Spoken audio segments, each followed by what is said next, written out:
Hi, I'm Coach Corey Wayne, and this is my video coaching newsletter. And the topic of today's newsletter is going to be creating the conditions to attract the perfect girl for you. Well, this particular email is from a guy, he's 27 years old, and he's read 3% Man 20 times. And like a lot of you, he discovered my work after a bad breakup, things went sideways. And so for the period that he's been following me, he's been very successful. He's had a lot of women he's met, he's dated, he has choice, he has options. The only problem is that he hasn't found somebody that really knocks his socks off and he feels he really clicks with. He's 27, he sees his friends getting married, settling down, having kids, starting families, the whole nine yards. So at 27 years old, he's like, oh, it's over for me. I'm getting too old. It's too late, which is just kind of silly because he's so young.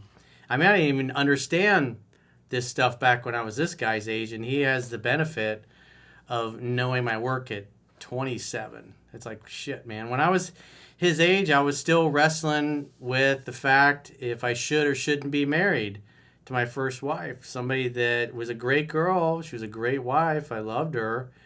But I didn't want to be married. It was just not in a place. I was just going along with things. And so that's what I was wrestling with when I was this particular guy's age. And here his problem is that he's meeting and dating and hooking up with plenty of girls. He just hasn't found the right one for him yet. So it's a good email to go through because I talk about this in the book. It's like anything in self-help. First thing is you got to know what you want. And then you got to know why do you want it?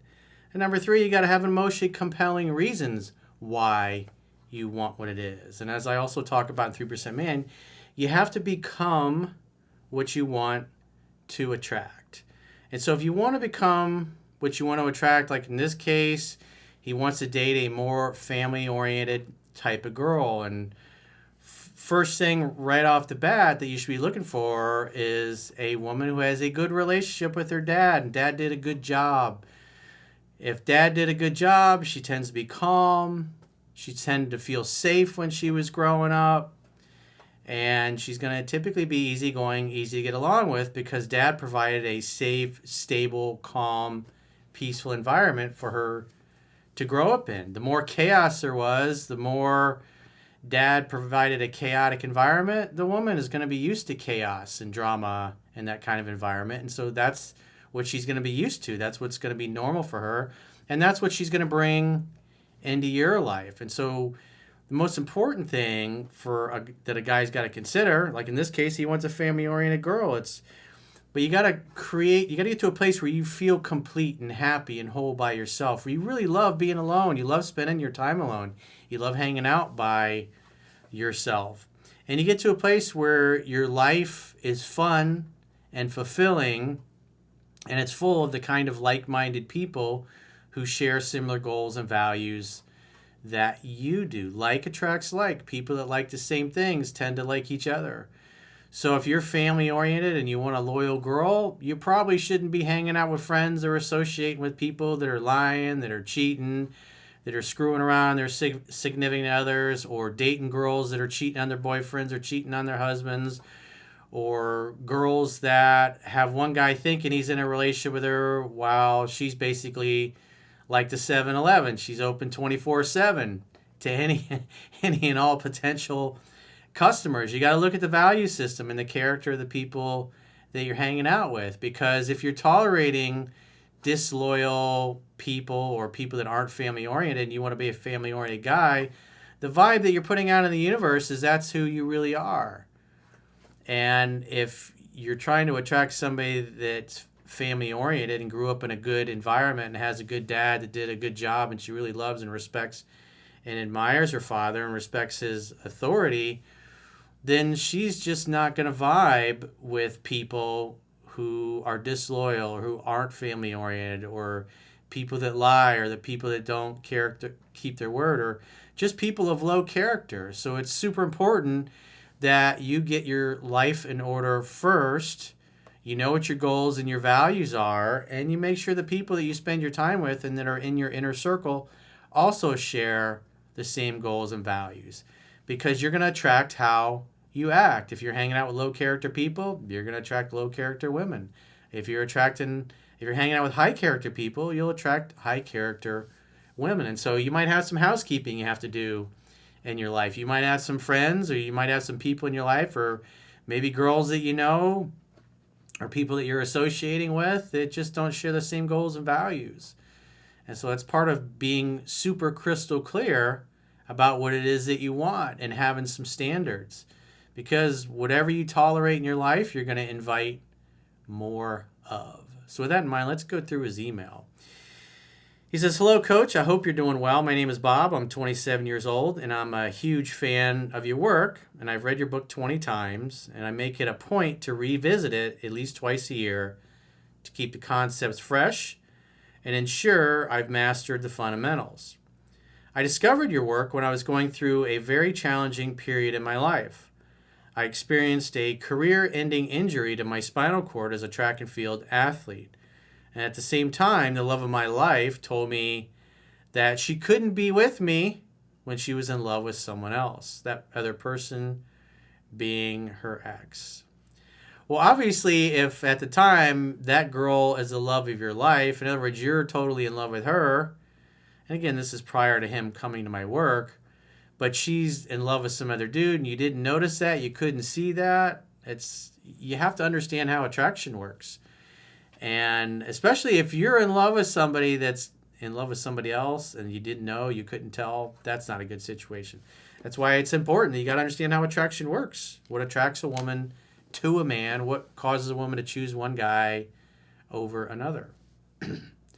He says, after 6 weeks of begging, never a good idea, I discovered your work and I went no contact. When things eventually didn't work out with her ex again, she came back a couple of months later. By that time, it was too late, and I didn't feel the same way about her as I had before. Well, as I often say, it's you'll either attract the ex back or you'll attract somebody better. And being with a woman who's in love with somebody else, that's not a good situation. And then she leaves you for this other guy who it already didn't work out with, and then she wants to come back to you. It's not a good situation. But if he was soft and squishy and not manly enough, not masculine enough, didn't stand up for himself, his goals, his values, his ideals, well, then the conditions are there where the low character person comes back. But obviously, since he had grown so much, when she tried to come back, they no longer vibed. He wasn't in the same place. He had grown. He was better, and he wanted something better. And so he booted her out. He said, since then, I've experienced remarkable success in dating, and I prefer meeting women through cold approaches and at various events rather than through dating apps. Despite numerous dates and relationship offers, I haven't found someone who truly resonates with me, which brings me to the main reason for my email. I'm genuinely looking to get married and start a family, but despite my efforts, I haven't found a connection similar to what I felt with my ex. Well, rejection breeds obsession, and you were way more into that girl than she was, and you didn't notice it. And the fact that she didn't want you made you want her even more. And so more than likely, I would say you'd have to look at your own childhood. Typically, us guys, when we chase after somebody that's not reciprocating, it's because we didn't get enough strokes from mom and dad. Mom and dad didn't say, I love you enough, didn't say I'm proud of you enough, they didn't hug us enough, they didn't fill our bucket full of self-esteem high enough. And so what's happened is the world has poked a bunch of holes in it and drained it dry. And so we'll put up with people who clearly aren't reciprocating the same level of effort, especially when you don't know how attraction works. When it just feels like everything is just kind of random and chance and luck, if you will. But in reality, it's women are attracted to certain male strength characteristics. Masculinity, being calm and relaxed, being the mountain, if you will. Being confident. Well, what is being confident? Confidence is doing what you know how to do and doing it really well. And repetition comes the repetition is the mother of skill. And so the more you practice something, especially things you're not good at, like in this case, meeting, dating, vetting women, you shouldn't be getting impatient. Because you got to look at the fact that every woman that comes into your life is helping prepare you. It's helping smooth out your rough edges. So when you meet somebody that you really do like, you're going to resist the temptation to pedestalize her. And I would say that's why he hasn't met this girl yet. He's probably got more work to do on himself. He needs to get tougher. He needs to get a little stronger. He needs to get a little bit more swagger, get a little more of a cocky kind of attitude towards him. Not an arrogant attitude, but kind of cocky and playful and funny where he doesn't take himself too seriously. Because if you're dating a lot of mediocre women and then all of a sudden you meet a top tier 10 type of woman and you haven't practiced the stuff that's in the book enough, what's going to happen is you're going to tend to be extra nice to that girl you really like. You're going to pedestalize her. You're going to kiss her ass a little bit more. You're going to be extra nice. You're going to be less willing to stand up for yourself. You're going to be less willing to tell her no because you fear losing her. And then once a woman like that gets a sense that you're kind of squishy and she can kind of push you around and treat you like a doormat, get you to change your opinions to match her, she's going to lose respect and attraction for you. And then as she starts to back away, what most guys do when they really like a girl is then they start to pursue more. They start to call more. They start to text more. They try to force themselves into her life more. And so you can't look at it as, oh, I haven't met the right person yet. That's just like a guy that's on a sports team and like now we're in the Stanley Cup playoffs, right? Well, you haven't won the Stanley Cup yet. Well, the goal is not winning the Stanley Cup. The goal is committing to the process of being the best player that you can be on and off the ice. So when you do play and you commit to the process of being the best player that you can be, when you go into your games, you win game after game after game. Like one of the things that you would, if you looked at the Bill Belichick, Tom Brady teams when they were always winning, and especially those close games, if you remember the Super Bowl with Seattle, when it looked like Seattle was marching right down the field and was about to score right at the very end of the game, and it looked like the Patriots going to lose because the last drive, Tom Brady had marched the team down the field, scored a touchdown, and took the lead. Well, now it looks they're like literally right on the goal. Russell Wilson does a pass that they had I think he burned Malcolm Butler once in the early part of the season with that same play. And here they run that play again, and Belichick had spent time with them preparing him for that specific play. And so instead of a run, which would have been the natural thing to do, they decided to opt for the pass. Malcolm Butler read the play. He knew exactly what he was going to do, and he jumped in and stepped right in front of the receiver and intercepted the ball. And that was a difference, and that's what you see great championship teams doing. It's like, well, did he win the Super Bowl, or he just won the one single play? That's what really happened. And so that game difference, one difference-making play came from the fact that Malcolm Butler, as a player, didn't commit to winning the Super Bowl. He committed to being the best player that he could be and studying the tape and getting prepared as best he could. So when he's in a game and he recognizes what patterns the receivers are in, he knew what the play was going to be because he prepared ahead of time. Why? Because he committed to the process of being the best football player that he could be. And that's why when he was on the field, he was able to recognize the pattern that Russell Wilson and the receiver, I forget the receiver's name, was running, and he jumped in front of it. He knew where the ball was going. He jumped right in front of him and got it. What if he hadn't prepared? What if he'd been focused on, oh, I can't wait to win the Super Bowl, but he hadn't committed to the process of being the best player that he could be? the Seattle Seahawks would have scored a touchdown, and they would have lost the Super Bowl. But it's the preparation met the right opportunity, and because he was prepared, because he committed to the process, he was ready. And so you got to look at yourself at 27 years old. You're a fucking baby. I mean, I didn't know the stuff that you know now at your age. So you're way ahead of where I was at your age. And you have the benefit of all of my life experience and the 20 years of having done this and done thousands and thousands of phone sessions with men and women from all over the world in every country and every spiritual and religious and cultural background. And so you have to commit to the process. So That's why I say read the book 10 to 15 times, practice it. And so even though you may be looking at this and going, oh, all these girls that I meet, they're great and they're beautiful, but I don't really feel like I connect on the deep level that I really want to. It's like each of them is preparing you. This is the process. You were committed to the process of getting yourself ready for the perfect girl. You know what you want. You've got to live your values. You've got to live your goals. And again, like I was saying earlier, you may have some people in your inner circle that maybe you kind of need to keep at a little bit of a longer distance from your inner circle. They don't really belong in your life because they're not vibing at the same level. But you're only going to meet so many girls and be able to practice this stuff so much before when you least expect it, you're going to meet that girl that knocks your socks off. And so the question that happens is, like, what happens when you meet that girl that knocks your socks off? Are you going to be smooth as silk when you're talking to her? Or are you become overwhelmed at what you're thinking and what you're feeling and totally blow it and talk her out of liking you because you didn't prepare ahead of time? So even though you may think these women that you've met are not that big a deal, this is part of the process. You have committed to the process of becoming a 3% man, if you will.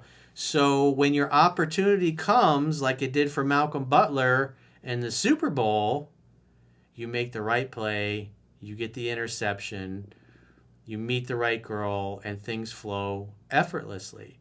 Because if you're not prepared and then your opportunity comes, you'll fuck it up.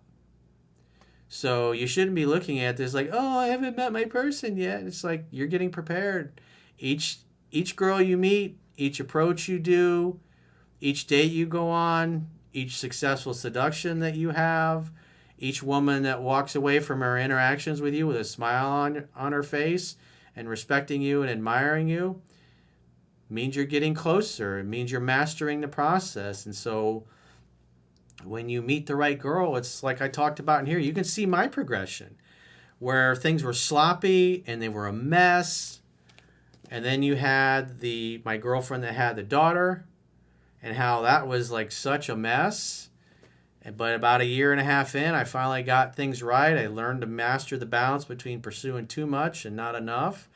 And then my relationship after that, who you guys may have seen the videos that I've done that are in the members area with Katie, to where when I met her, things were like, I didn't have to think about it. I was totally on autopilot by that point. And all the work that I had done prior to that prepared me for it. So when I met her, it's like, things were easy and they were effortless. And the connection was there and I didn't fuck it up. There was no hard times. There was no difficult times. It was just, it was easy and effortless because I committed to the process. And so you can't be getting upset at the time.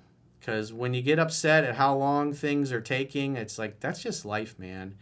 Everything you want in life, business, the career, if you're starting a business, growing it to where you want it to be, building a house, being able to afford the kind of house you want or the car that you want. I mean, everything takes time. It always takes way longer than you think it's going to take. It always also takes way more money than you think it's going to take. So you have to commit, or I should say in your case, recommit to the process of mastering what's in the book. So when the right girl comes along and you have your Super Bowl moment, it's easy, it's effortless. You're not full of fear or worry or doubt because you did all the preparation ahead of time like Malcolm Butler did. And after that season, Malcolm Butler got a really nice big contract. I think he played for a couple more years for the Patriots and then went on to another team with another nice contract because he committed to the process. He committed to the process of being the best player that he can be. And you have committed to the process of being the best man that you can be. And so instead of getting upset that these women aren't exactly what you want, be grateful. Be excited that they're in your life. Be glad that they're there to teach you, to help prepare you. So when your opportunity, your Super Bowl moment comes along, you don't fuck it up, because the pain of fucking one of those up, it's going to sting for years. Because like I've said many times, you get about 1 to 3 of those per decade. That's it. With women you really click with, 1 to 3 a decade. And so those are the ones you don't want to fuck up. So be glad you haven't met the right girl yet. Just understand that you got to commit to the process. And When you're ready, when you've become exactly what you want to attract and your inner circle and the people you hang out with have similar goals, similar values, they're family oriented, they love being parents, they want to be parents, they're excited about being parents, it'll happen. And it'll be easy and it'll be effortless because you did the work ahead of time.